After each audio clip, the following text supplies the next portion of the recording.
ao momento da palavra de Deus. Eu vou pedir a sonoplastia que solte aqui o tema em tela, mas nós queremos receber com muita alegria a palavra de Deus, porque nós sempre o fazemos aqui.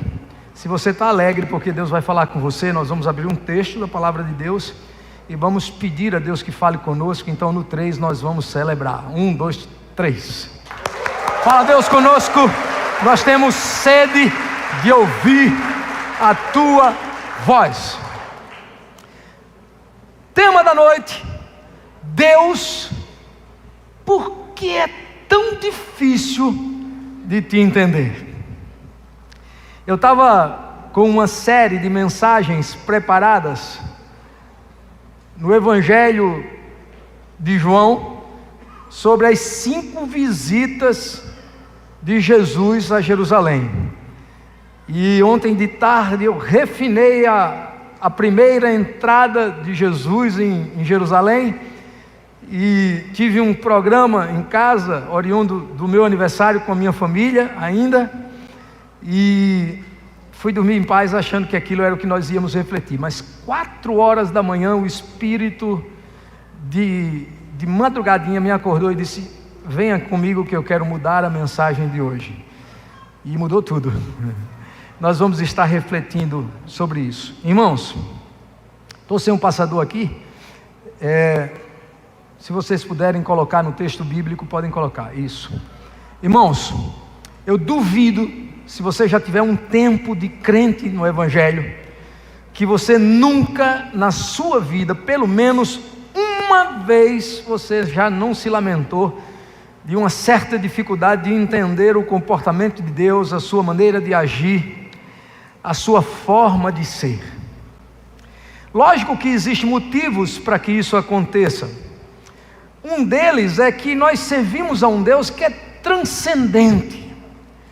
Nós temos uma limitação humana que é muito perceptível, e a mente de Deus é sem limites. Então a gente muitas vezes não entende as razões de Deus, é porque Deus trabalha sempre em função de um propósito, em função de um objetivo, e nós muitas vezes nem sempre agimos assim.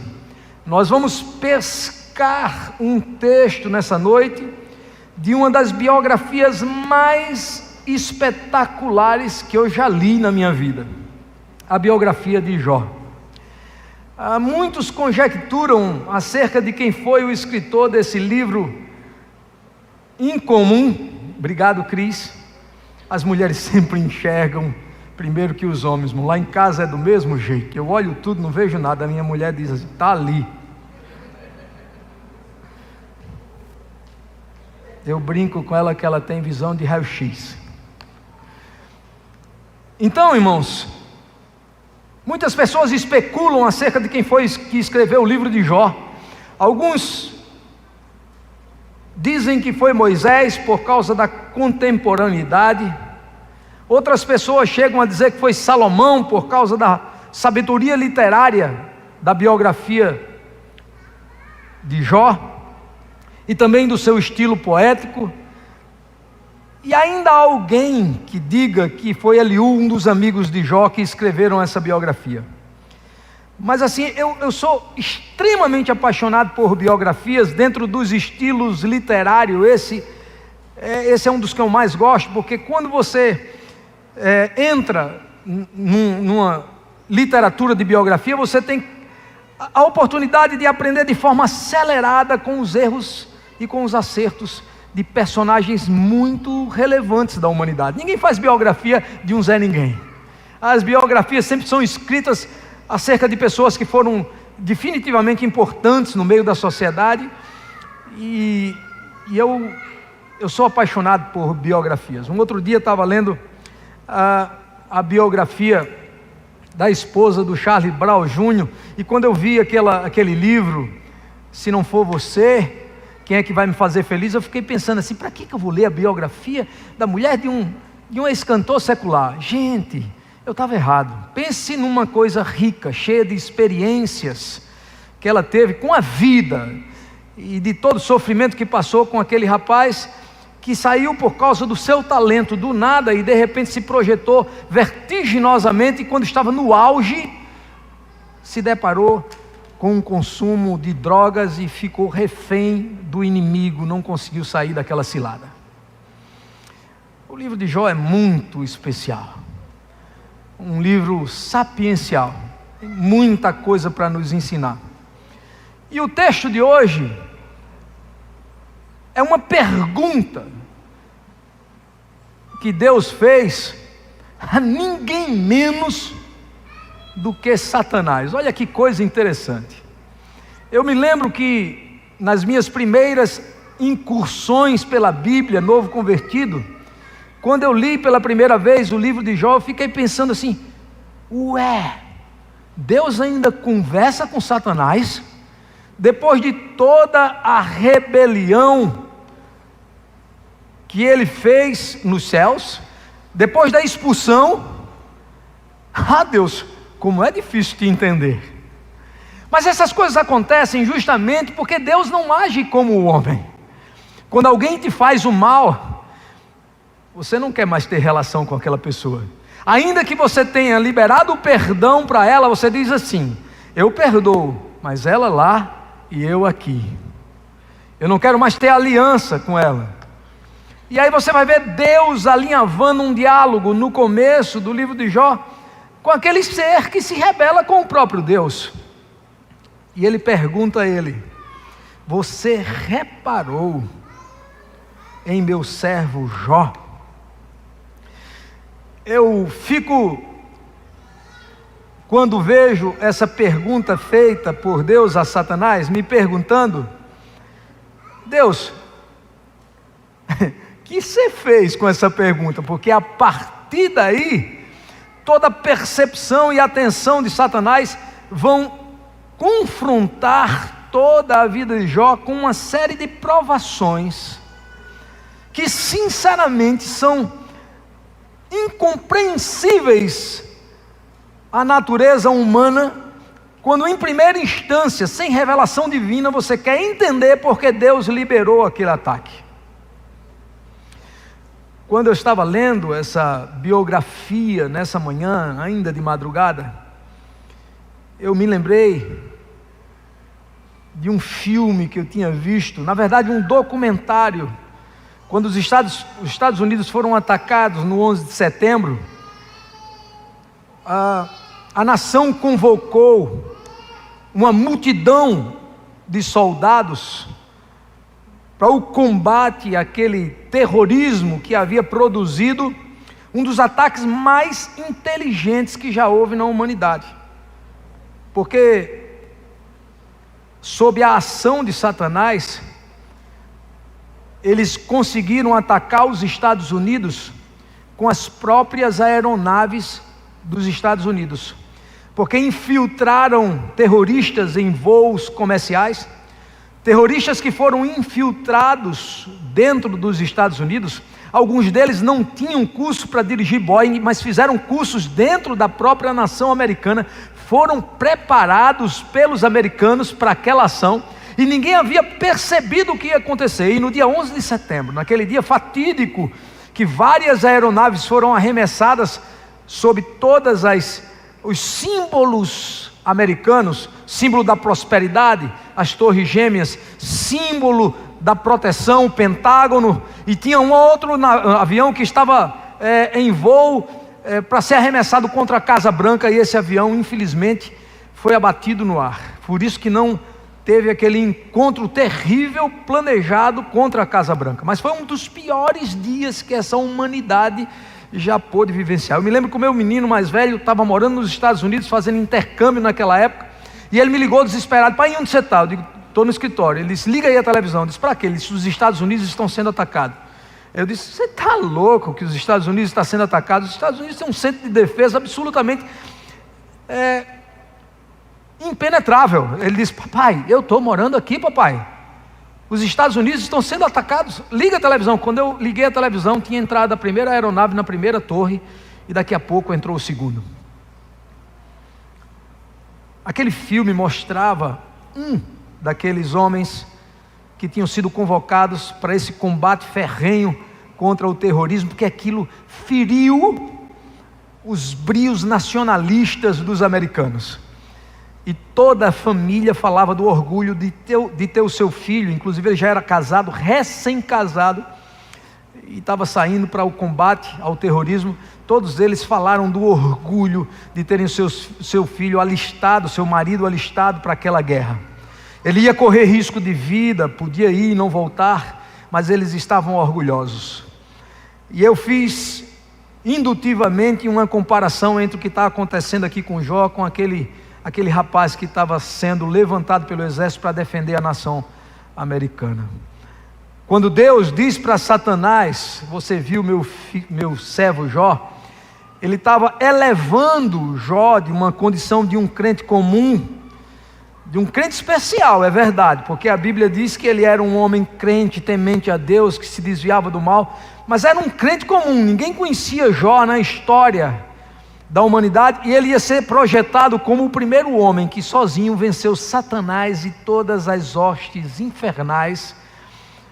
E através daquela luta que ele ia enfrentar contra todo o reino e o império das trevas, nós íamos tirar lições preciosas. A primeira lição que eu tiro desse momento em que Deus desenvolvia um diálogo com Satanás é que Jó não ia passar pelo que ele ia passar por causa de um juízo de Deus. Não era. Ele era um herói que estava sendo levantado para provar que Deus, Ele não super protege ninguém para comprar a nossa devoção e o nosso amor. Ele nos abençoa porque Ele é Pai e tem prazer em nos abençoar como filhos. Mas feito filhos, nós temos que ter consciência que estamos em guerra. A nossa nação e a nossa pátria, que é celestial, nós estamos aqui de passagem, está em guerra contra o reino das trevas. E nós podemos ser requisitados por Deus para combates que nós não estávamos nos planejando de participar deles. Era literalmente isso que Deus estava propondo para Jó. Se levante, filho, porque agora eu vou lhe tirar da esfera de um crente comum e você vai se tornar um herói nacional, um herói de todos os tempos, de todos os crentes. Você vai ser referência em qualquer tempo em que a fé se estabelecer na terra. Quando as pessoas olharem para você e perceberem o que você fez e o que você conseguiu, vai se espelhar em você para continuar a sua luta. A saraivada de provações que Jó passou, depois que Deus perguntou a Satanás se ele estava vendo Jó, foi tão intensa, irmãos. As angústias do coração de Jó foram tão difíceis de serem solvidas por uma natureza humana frágil, que certamente Jó deve ter dito muitas vezes, nos meses em que aquela luta se estabeleceu: ah, Deus, como é difícil de entender você.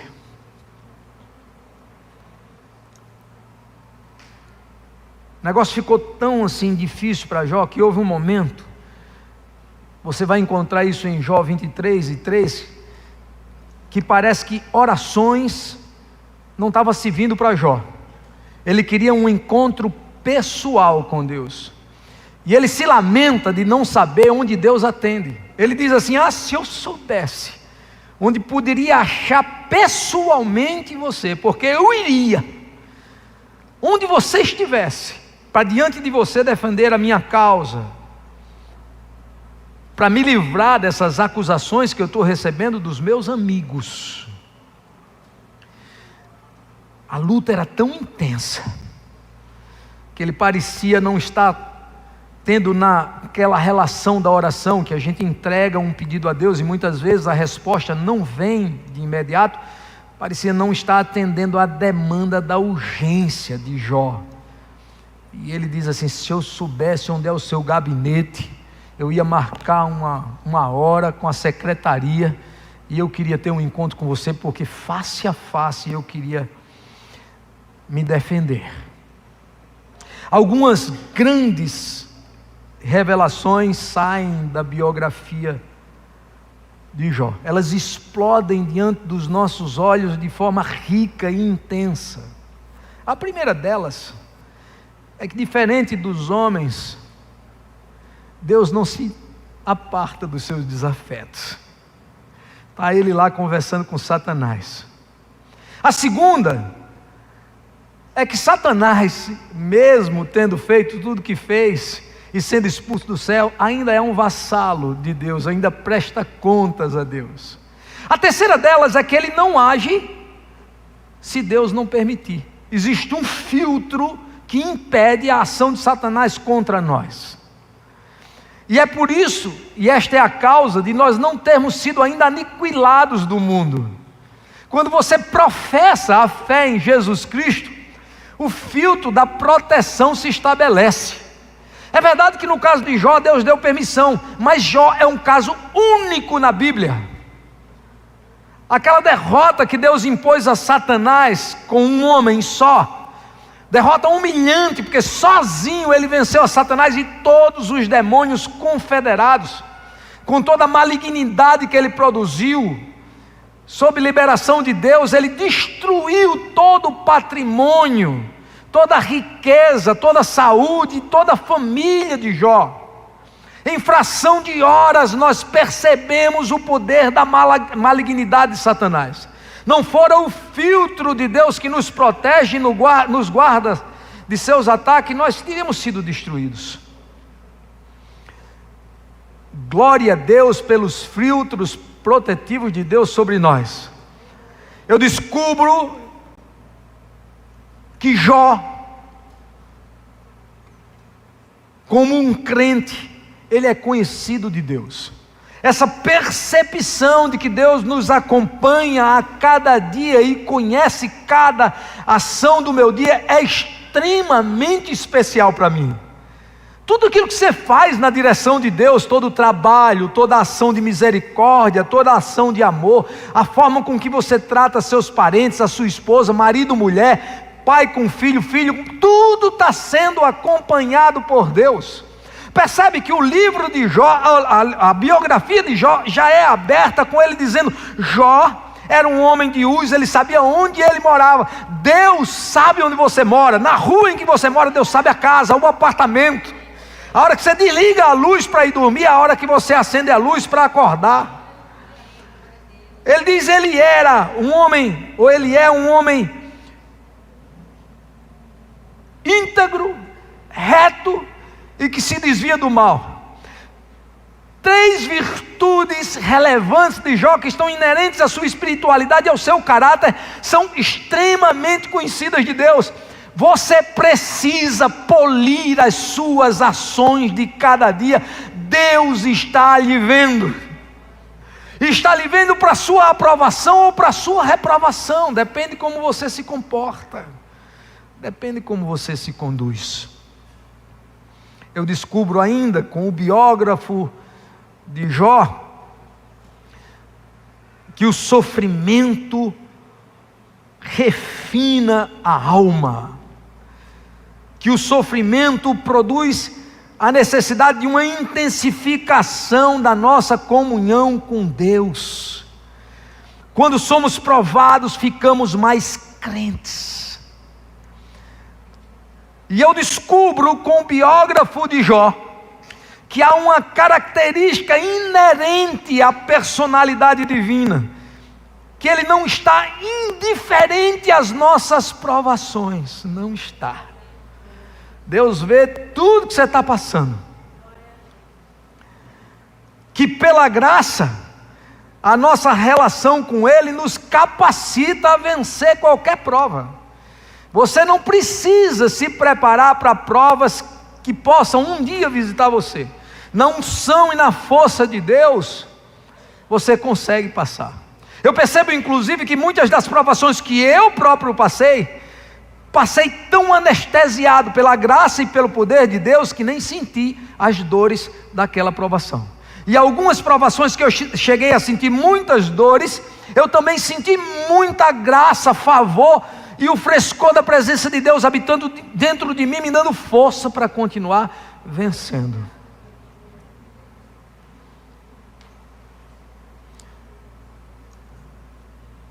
Um dia eu visitei meu avô, e ele disse: quando você for para a usina Santo Antônio, passe aqui na fazenda que eu quero falar com você. Foi nesse dia que ele aceitou Jesus conversando comigo. E meu avô não tinha nenhuma tendência ao evangelho, porque meu avô tinha sido criado em uma família que era espírito católica, era uma mistureba. Mas nesse dia eu peguei o coração dele dilacerado,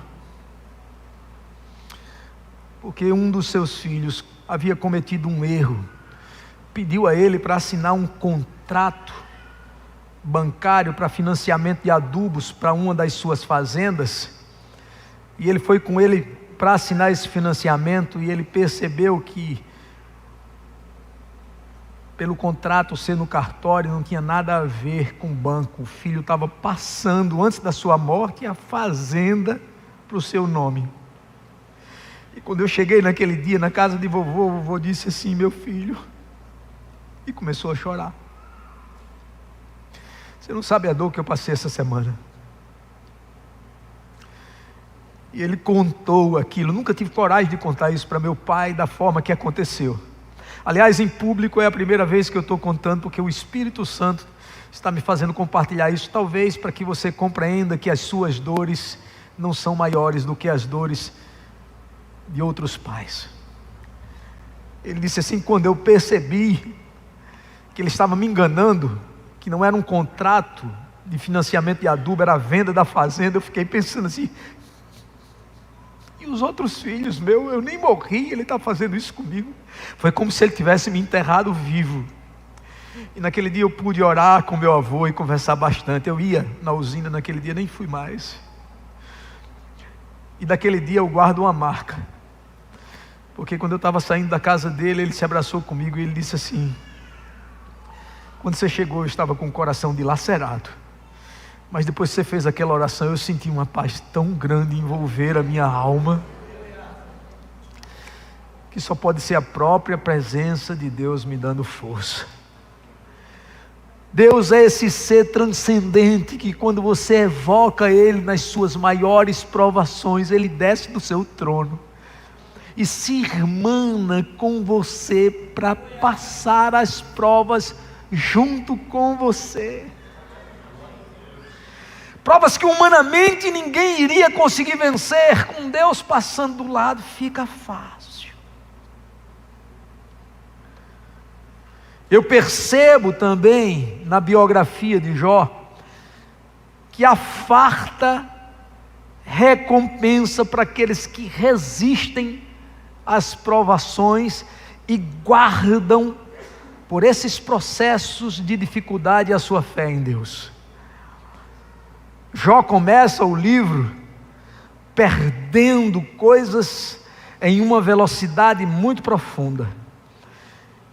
E a aceleração das perdas são tão grandes na biografia de Jó, que causam vertigens em mentes de pessoas que são saudáveis. Como é que pode Deus permitir tudo isso?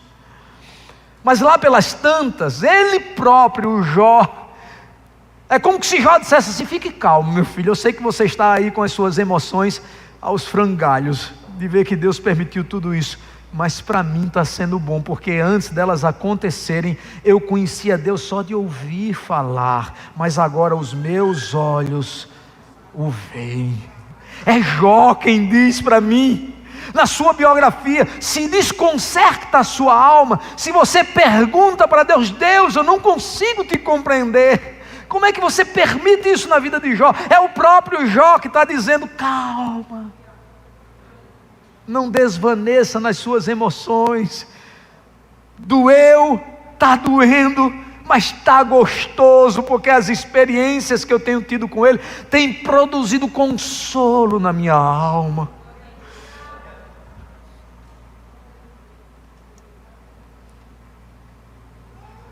Aí eu descubro com Jó que a vida é uma semeadura, e que o momento mais intenso da semeadura, aquele momento em que você revela quem você é de fato, é nas provas. A sua essência, a sua resistência, a sua unidade com Deus, ela vai se revelar justamente quando os fatores estabilizantes da vida literalmente lhe são tirados, surrupiados. Quando você não tem aqueles elementos que poderiam causar alegria, paz, esperança no seu coração, quando tudo em sua volta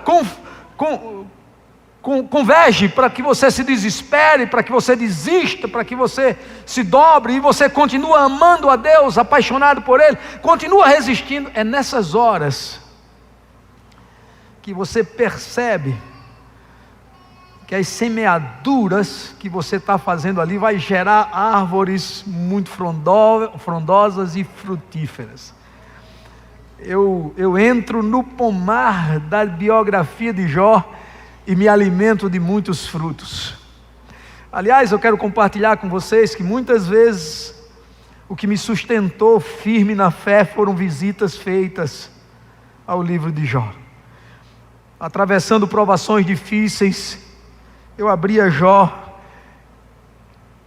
com aquele pensamento no coração: Deus, eu não entendo você, tem horas. Mas quando eu lia Jó, eu dizia, não, eu entendo. É só um sentimento momentâneo de instabilidade. O que eu estou passando não é nada diante do que Jó passou. Se ele venceu a Satanás e todos os demônios, eu vou vencer também. Como estão as tuas semeaduras em tempos de dificuldade? Quem é você quando as provações te cercam? Eu tive um líder em uma das empresas que eu trabalhei que dizia uma coisa interessante. Ele dizia assim: o bom no bom, todo mundo é bom, eu quero ver o bom no ruim. Quando tudo está calmo, quando o céu é de brigadeiro, quando a saúde está lá em cima, servir a Deus com devoção é fácil. Mas tem circunstâncias que a gente passa na vida que a fé refina, que você converte de verdade. É por isso que Deus não elimina das nossas vidas circunstâncias difíceis, porque elas produzem um quebrantamento no nosso coração, um estado de dependência de Deus tão intenso, que aí a gente vai conhecer Deus profundamente. Deus te trouxe aqui esse lugar, está fazendo você assistir essa live na internet desse culto, porque Deus quer falar uma coisa para você de forma clara, objetiva e direta, que Ele espera que nesses momentos difíceis você entenda que é a hora de semear. Quem semeia nas dificuldades colherá frutos e árvores frondosas no seu futuro. Eu aprendo também com Jó que Deus sofre conosco nos nossos sofrimentos e que sua última ação é o resgate. Não havia elementos que justificassem o sofrimento de Jó. A própria Bíblia diz no início que ele era crente, homem justo, se desviava do mal, era temente a Deus. Nós costumamos fazer conexões erradas entre sofrimento e a aprovação de Deus. Aliás, existe na nossa geração uma teologia adoecidíssima, que não nos prepara para o combate que possa vir, que diz que se você se esconder em Deus, você não vai sofrer absolutamente revés nenhum. Mentira, diz Satanás. Isso é Deus lhe preparando para combates que realmente vêm na vida do crente. Deus quer desmistificar essa mentira de Satanás, dizendo que ele faz isso para nos tornar crentes débeis, frágeis. Crente tem que estar preparado para a guerra, irmãos. Ao nos alistarmos no exército de Deus, nós ganhamos de graça um inimigo que é invisível, um inimigo que é imortal, e um inimigo que não quer só apenas nos vencer, quer nos levar com ele para o inferno, porque ele já tem destino certo, e ele nos inveja, porque sabe que Deus está nos preparando para nos tornarmos filhos dele. Eu aprendo que o reino das trevas tem um profundo interesse em distorcer a relação entre o crente e o sofrimento. Os amigos de Jó provam isso. Chegaram ali debaixo de um bom propósito, visitar e consolar Jó. Mas bons propósitos não geram boas atitudes. As ações daqueles amigos, quando eles olharam para Jó e o que tinha acontecido com ele, foram rapidamente transformadas, foram algozes de Jó. Sofreriam o revés de Deus se Jó lá no final não tivesse orado por eles, liberado sobre eles o seu perdão e o perdão de Deus, porque eles tiveram culpa também diante de Deus, porque venderam a imagem de que Deus é um déspota que está esperando na esquina o primeiro crente que errar, com um porrete na mão. Se ele errar, na hora que passar na esquina, ele pá! Deus nunca foi assim, irmãos. Deus é tão misericordioso com aqueles que lhe servem, que a sua misericórdia às vezes nos irrita. Que paciência, irmãos. Eu só fico mais controlado quando eu vejo a paciência de Deus com determinados tipos de crente, porque muitas vezes eu me olho e digo assim: eu já me beneficiei dessa paciência de Deus, vou reclamar da paciência dele não. Quando é conosco nós nos consolamos, quando é com o outro a gente diz: não entendo, Deus, como é que você age assim? Sobretudo quando aquele outro nos fez um mal. Você já se pegou orando contra alguém que lhe fez um mal e diz: Deus, eu nomeio você o juiz dessa minha causa, me diz quando é o julgamento, me fala quando vai ser a condenação desse rapaz, dessa menina. E a misericórdia de Deus se estendendo com aquela pessoa. É certo que uma hora a corda estica, mas quando vem esticar, irmãos, santo Deus. Eu descubro com Jó que há uma diferença muito grande entre o sofrimento do ímpio e do crente. O ímpio sofre solitário, o justo sofre assistido. Ele está na presença do próprio Deus que o socorre.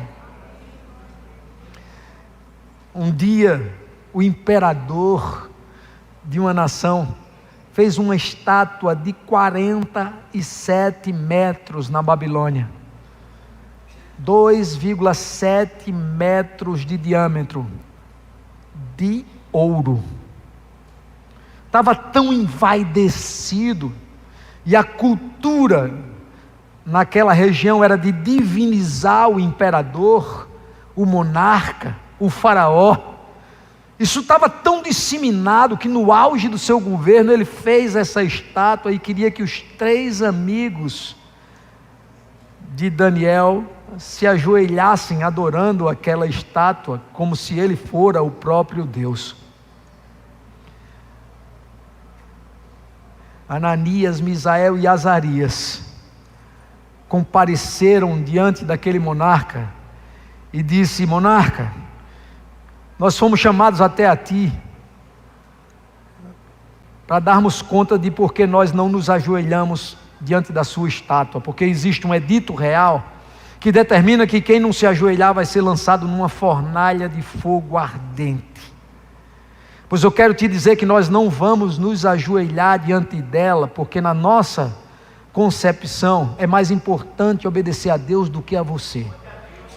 E na nossa concepção está dito que só o teu Deus adorarás e só a Ele prestarás culto. E se o Deus a quem nós nos dobramos e a quem servimos não nos salvar da fornalha, ainda assim nós não nos dobraremos diante de ti e nem da tua estátua.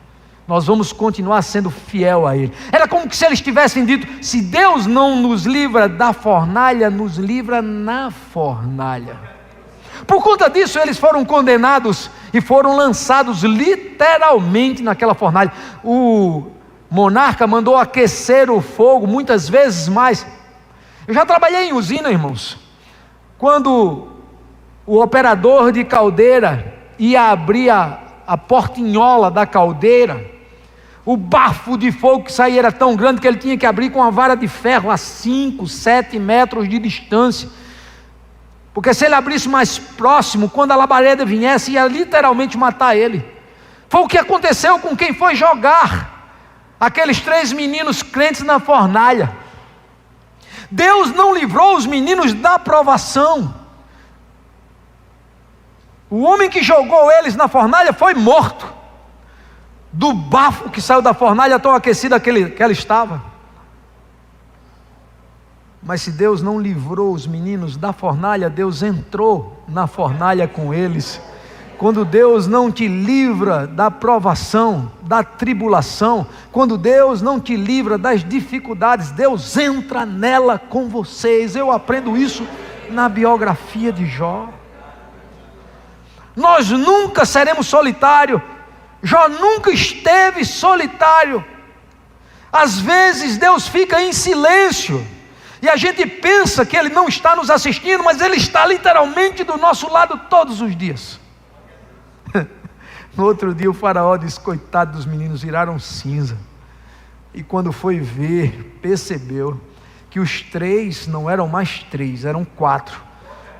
E a 4ª pessoa que ele via tinha a aparência do filho dos deuses, ou seja, tinha a aparência de Jesus de Nazaré. Entrou na provação com ele, e eles saíram com vida daquela fornalha. Ó,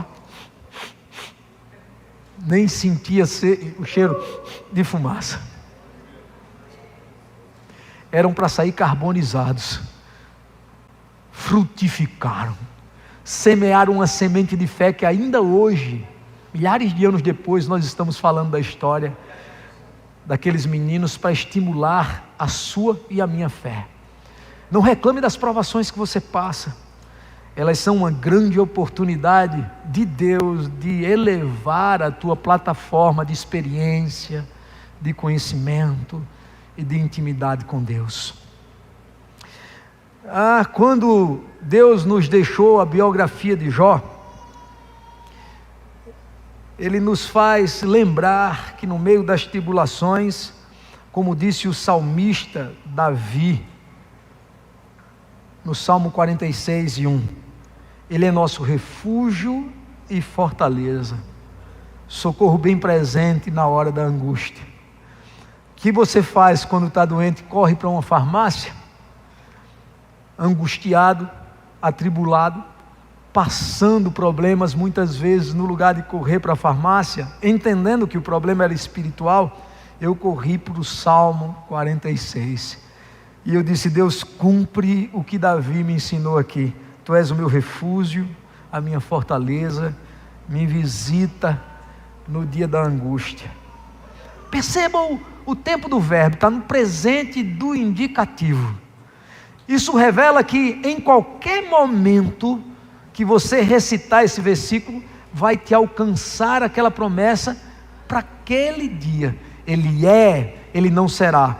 Ele é, Ele não foi. Ele é, não talvez seja. Ele é socorro bem presente na hora da angústia. Eu descubro na biografia de Jó que também não é verdade que quando nós estamos sofrendo é porque estamos sendo corrigidos. Tem muitos sofrimentos que não tem nada a ver com pecados nossos. Aliás, a maioria dos sofrimentos que nós passamos, nós nem merecíamos passar por eles. É fruto de uma natureza caída, do pecado que foi disseminado pelo mundo depois que Adão pecou. A propósito, muitas vezes você está sofrendo por causa de pecado dos outros que afeta você, que desestabiliza a sua fé, que afeta a sua esperança e que quer roubar a estabilidade da sua comunhão com Deus, que é isso que Deus está querendo manter em você com essa palavra nessa noite, porque isso vira o alvo de Satanás com provações, quer instabilizar a nossa fé para a gente praguejar contra Deus, para nós nos distanciarmos de Deus. É verdade que muitas vezes algumas provações é Deus nos corrigindo, mas isso acontece muito poucas vezes. Mais vezes somos literalmente visitados por dias maus, porque eles existem para que nós possamos acentuar a nossa fé. Em terceira instância, eu descubro na biografia de Jó que não é verdade que Deus não se importa com os sofrimentos dos justos. O Isaías disse no capítulo 63, versículo 9, acerca do povo de Israel em um tempo difícil: em toda a angústia deles,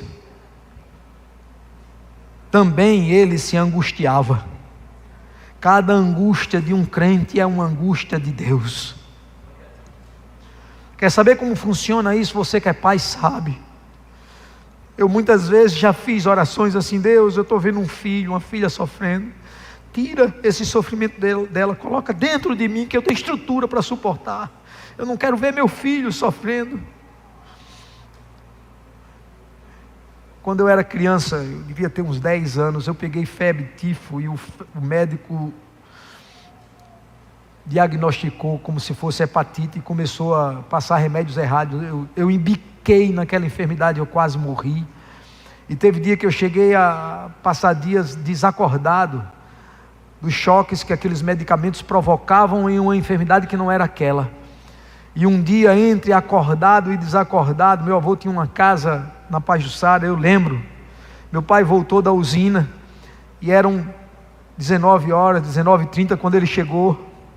Eu estava na sala com uma dor de cabeça difícil de suportar, e eu percebi que era meu pai que estava lá, e ele se ajoelhou do meu lado, e eu vi meu pai, que nunca foi um homem de guardar a comunhão intensa com Deus naquela época. Ele disse para Deus: Deus, eu não sei orar direito, mas eu sei pedir a você. Se for para levar o meu filho, leva a mim no lugar dele. Esse é o sentimento de Deus quando você sofre. Foi por isso que ele fez enfermar Jesus na cruz do Calvário, porque ele não suportaria ver tantos filhos ao mesmo tempo perdendo a vida por causa de seus pecados. Ele preferiu sacrificar o unigênito para que tantos outros fossem feitos oriundos da cruz.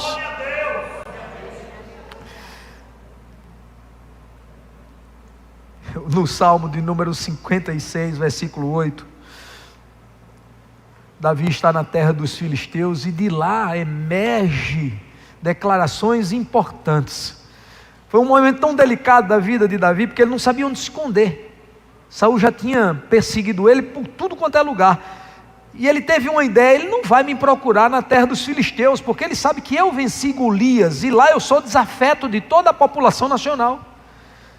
E ele vai para lá, e quando ele chega lá, que ele percebe a gravidade do que ele fez, olha em quem ele confia. Salmo 56 e 8, passando aquela provação intensa, longe de casa, fazia meses, morando em cavernas, comendo muitas vezes de árvores, frutos que ele encontrava no meio do caminho, situação de penúria por causa de uma promessa. Deus tinha promessa de que ia tornar ele rei de Israel, e Satanás queria impedir que isso acontecesse, porque Satanás sabia quem era Davi, um adorador extremo do Deus verdadeiro. Ele diz assim: conhece bem todas as minhas angústias, recolhestes as minhas lágrimas e as levaste à tua presença, escrevendo cada uma delas no seu livro. Para que Deus recolhe as suas lágrimas uma a uma? E para que Deus tem um livro para anotar cada lágrima que no teu sofrimento você derramou? É porque para cada lágrima que você derramou vai haver uma resposta, e Deus escreve no livro para ir ticando: essa eu já respondi, essa ainda não, essa já, essa não, e uma a uma Deus vai responder, irmãos. Gosto de quando as circunstâncias se tornaram ainda mais graves, porque descobriram que Davi estava na terra e levaram ele diante de Abimeleque, o rei dos filisteus. Ele teve que se fazer de louco para não ser morto. Mas nesse momento, Salmo 34, versículo 18, ele diz assim: perto está o Senhor dos que têm o coração em estado de sofrimento, e Ele salva os que sofrem. Oh, aleluia. Irmãos, é um salmo testemunhal. Deus está perto dos que sofrem. Se você não se alegra com essa promessa, e se você não aplaude a esse Deus porque Ele está perto de você quando você sofre, você não vai aplaudir em outro momento.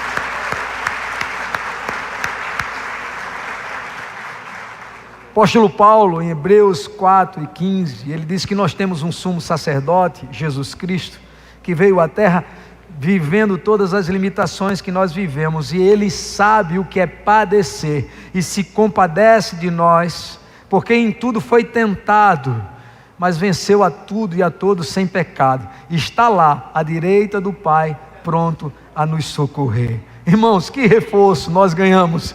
Do lado do trono, nós temos Jesus, que está vendo tudo, e que intercede por você. Eu queria encerrar essa mensagem enaltecendo essa verdade. Quando você entra em uma provação, você não entra sozinho. O ímpio entra, por isso que se desespera. O ímpio sente a dor na sua maior intensidade, por isso que alguns deles chegam a se suicidar. Mas nasce, no meio das provações no crente, uma esperança, uma alegria, um privilégio, um sentimento de pertencimento a Deus. Paulo estava expulsando o espírito maligno de uma mulher que adivinhava o futuro da vida das pessoas, e por causa disso foi preso e espancado. Aí você pensa agora na cadeia, esse camarada vai praguejar contra Deus. Esse negócio de pregar o evangelho é arriscado. Aí quando você olha para Paulo, ele está louvando a Deus no meio daquela provação na cadeia, e Deus não suporta aquele louvor, irmãos, que manda um terremoto abalar aquela cadeia, e manda tirar Paulo ali. O anjo chega para socorrer Paulo, irmãos. Pedro foi arrancado da cadeia em circunstâncias análogas. Quando você entra numa provação, Deus entra com você. Mas como disse, a última operação de Deus é resgate. Você não entra em uma provação para aquela provação se estabelecer a vida inteira na sua vida. Saiba, guarde essa palavra profética, um dia a tua provação cessa, e você vai lembrar das tuas dores com alegria, porque você vai dizer assim: eu fui valente. Você vai ter orgulho de você mesmo, vai dizer assim: eu resisti, Deus me ajudou, passou a provação comigo, eu venci. Quando você vai para o final do livro de Jó, você vai ver que aquela provação passa, e lá no último capítulo de Jó, capítulo de número 42, você vai ver que ele teve a sua fortuna restaurada em dobro. É um escândalo que Deus deu na segunda fase de Jó. A Bíblia diz que ele teve 14 mil ovelhas. Irmãos, naquela época a ovelha era um animal assim, que produzia muita riqueza para quem produzia uma ovelha, porque a ovelha tinha a capacidade de dar lã, e eles tosquenavam a ovelha. No ano aí ela dava aquela pele, depois no outro ano de novo, no outro ano de novo. Você imagina a quantidade de lãs que não vinham das fazendas de Jó. 6.000 camelos. Eu estava perguntando para um guia quanto ganhava um dono de camelo no deserto de Dubai, e o guia falou assim: eles ganham aí mais ou menos uns 1.500 euros com esses camelos aí, tirando fotos e fazendo passeios com esses turistas. 1.500 euros por um camelo. Irmãos, 1.500 euros vezes 6.000 camelos, haja euro. 2.000 bois, 1.000 jumentas. Ele teve 7 outros filhos, 3 meninas que a Bíblia diz que eram as meninas mais bonitas da terra. Deus resgatou Jó daquele sofrimento. O povo hebreu estava escravo no Egito, mas Deus foi lá e com Moisés resgatou eles do Egito. Faraó disse: não vai. Ele disse: não vai? Você vai ver o que é que vai acontecer com você. Uma praga, 2 pragas, 3 pragas, Ah não, não amolece esse coração não, está certo. 10ª praga, a morte de todos os primogênitos. Deus avisou a todos os crentes que estavam morando no Egito: passem sangue do cordeiro nos umbrais das vossas portas, porque o anjo da morte vai passar nessa madrugada. Os hebreus que estavam escravizados no Egito passaram sangue de cordeiro nos umbrais das suas portas. Os egípcios naquele dia perceberam que estava faltando pincel dentro do Egito, porque em todas as mercearias eles foram lá, correram para comprar pincel, e estavam passando pincéis com o sangue do cordeiro. E o que é isso que esses meninos estão fazendo? Ninguém está entendendo nada. Mas Deus sabia o que estava fazendo, porque Deus avisou o seu povo. No outro dia, as casas que tinham o sangue do cordeiro, que tipifica o sangue de Jesus Cristo, quando o anjo da morte passou, não entrou naquelas casas, mas as que não tinham, ele entrou. Morreu todos os filhos primogênitos, inclusive o filho de Faraó. A desolação no campo era terrível, porque todos os animais primogênitos morreram também.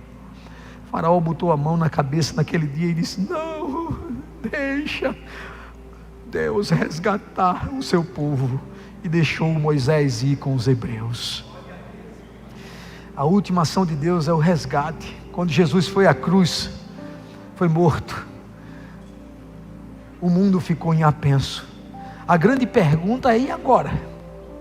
Deus, eu não consigo entender você. Você mandou o seu filho para morrer na cruz? Não era para estabelecer o governo de Israel e arrancá-lo de Roma? Não, não era. O meu filho foi enviado para vencer Satanás, vencer a morte e vencer o pecado. A sua luta era outra luta, era espiritual. Mas Jesus estava no túmulo. Só que ao 3º dia, Deus veio resgatá-lo, e o túmulo ficou vazio. O Ministério Louvor todo pode vir aqui à frente. Eu quero te trazer uma palavra de esperança, a minha última palavra nessa mensagem. Deus viu o dia em que você entrou nessa provação. Escuta o que eu estou dizendo. Deus já falou comigo de forma análoga. Deus viu o dia em que você entrou nessa provação, e no dia que você entrou nela, Deus já marcou o último. Ele passa toda ela com você, mas o dia do resgate chega, porque esse Deus, Ele também é Deus de resgate. Se você se alegra que a provação que te refina, que te faz mais crente, tem um dia para terminar, Deus já marcou esse dia. Vamos dar uma salva de palmas a Deus de novo. Fica de pé.